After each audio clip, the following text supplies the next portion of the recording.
All right, we'll do a quick run through. This is Masters of the Night. I'm actually not doing a run through, sorry.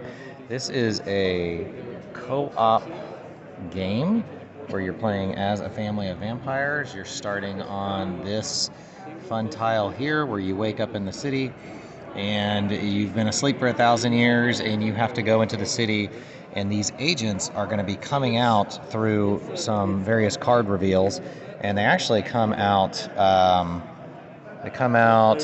like this, and they're unrevealed, and then later during the game you reveal them, and if you have the upgraded version you get these minions here.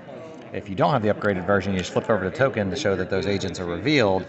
And as you hunt agents during the game, then you get to move up your power token, which starts way up here. And as you go down this list, you get more and more abilities that you can use with action points throughout the game. And then each of the 7 different types of people you can play with have a very special ability where you can pay your blood. And every agent or every vampire starts with 4 blood during the game, and you can sometimes use blood to pay up to use your ability, and then sometimes you can pay what is called the veil. Let me find the veil here. Oh, here we go, the veil. So, whoops. All right. So the veil is kind of this, it depends on the player count. So if you're playing with 4 vampires like we have here, then you always start on 6, but the veil determines sort of how many new agents are coming out each round, and there's more of them that come out depending on the player count. But if the veil gets down to 0, then people know that vampires are in the city and they're going to hunt you down and you lose the game.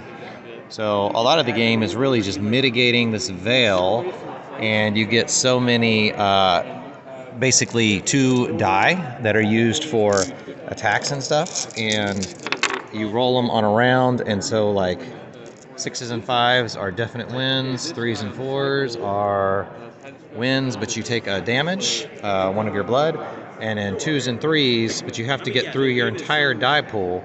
So once you use a die, what you have is what you have left to work with.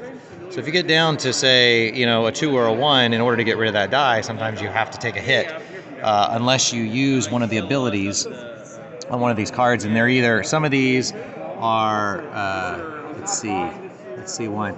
So this has a day action. So each turn starts with a day. So cards that have more minions on them than agents will usually trigger during the day and do good things for you, or if they have more agents, they do bad things. And then so all the day cards that have agents or minions on them that would trigger something do, and then you do an event card that causes some bad things to happen and brings out some more agents.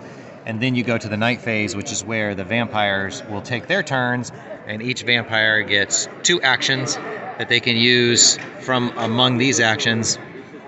And then you try to eventually gather all together on one place where you will have summoned your sigil, which is another kind of main power. If you get up to 9 power, then you can summon your sigil, and each sigil does a different thing. So like this guy, whenever you resolve an event card and you would put out an agents, you can wherever the sigil is, you can remove all agents from the district. So there's different options, and it's fairly difficult. And if you win, if you get to 1 gathering space and you've all got a sigil out, and then you can use an action to sacrifice 3 or sacrifice a minion, and you win the game.